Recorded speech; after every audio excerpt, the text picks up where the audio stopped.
అయితే కాంగ్రెస్ బీఆర్ఎస్ ఒక్కటేనని కేసీఆర్ మాటల్ని రేవంత్ మాట్లాడుతున్నారన్న కేంద్ర మంత్రులు బండి సంజయ్ కిషన్ రెడ్డి మాటలకు విలువ లేదన్నారు కాంగ్రెస్ సీనియర్ నేత జగ్గారెడ్డి.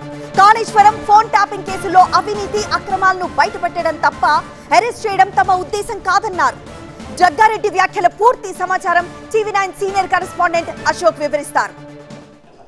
మనతో పాటు కాంగ్రెస్ వర్కింగ్ ప్రెసిడెంట్ జగ్గారెడ్డి ఉన్నారు, ఆయనతో మాట్లాడు. సార్ చెప్పండి, ఇందాక బండి సంజయ్ మాట్లాడుతూ లోపాయి గారి ఒప్పందం ఉంది బీజేపీకి, అలాగే కాంగ్రెస్కి, అలాగే టీఆర్ఎస్కి అని చెప్తున్నారు. కానీ వాళ్ళు పసలేదే మాటలు, వేస్ట్ మాటలు అవి. గవర్నమెంట్ ఆలోచన గత 10 ఏళ్ల కాలంలో రాష్ట్ర ప్రజల సొమ్ము ఎంత వృధా చేశారు, ఎంత దోపిడీ చేశారు, ఎంత నాశనం చేశారు, ప్రజలకు ఎంత నష్టం జరిగింది అది చెప్పడానికే ఇవన్నీ ఎంక్వైరీలు కమిషన్లు వేసారు. ప్రజలకు తెలవాలి వాళ్ళు ఇట్లా తప్పులు చేశారు అని ఆ ఉద్దేశంలోనే కమిషన్లు వేసారు. తర్వాత ఏం చేయాలనేది తర్వాత సీఎం రేవంత్ రెడ్డి గారు ఆలోచన చేస్తారు. కానీ మీరు బండి సంజయ్ పని ఏంది ఎంతసేపు?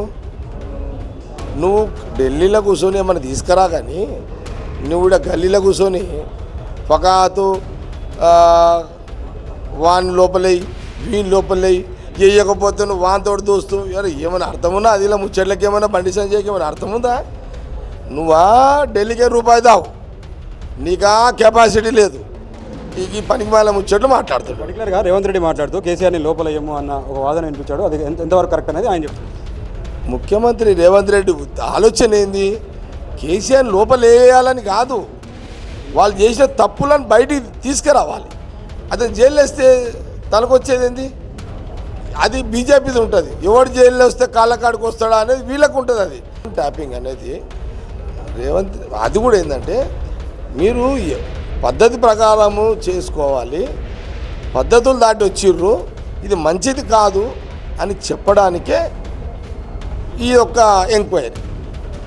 భయము భక్తి ఉండాలి, ఇవన్నీ బయటికి రావాలి అని తీసుకొచ్చిండు. కేసీఆర్ ఇక్కడి నుంచి మూటలు అక్కడికి ఢిల్లీకి పంపిస్తున్నాడు, అందుకని చెప్పి ఇక్కడ అతను ఏం చేయలేకపోతున్నారు అనేది ఆయన వాదన. ఏం చెప్తారు? అరే నాయన, మూటలన్నీ మీరే కదా, మూటల మాస్టర్సే మీరు, మూటల మాస్టర్సే మీరు. మీరే బీజేపీ 10 ఏళ్ల కాలంలో రాష్ట్రపతికి మీకే ఓటేసారు, బీఆర్ఎస్ బీజేపీకి ఓటేసారు. ఉపరాష్ట్రపతి మోడీ చెప్తే మీకే ఓటేసారు. 200 రూపాయల 1000 రూపాయల నోట్లు రద్దన్నాడు, కేసీఆర్ తోటే మీరే మాట్లాడిచ్చారు.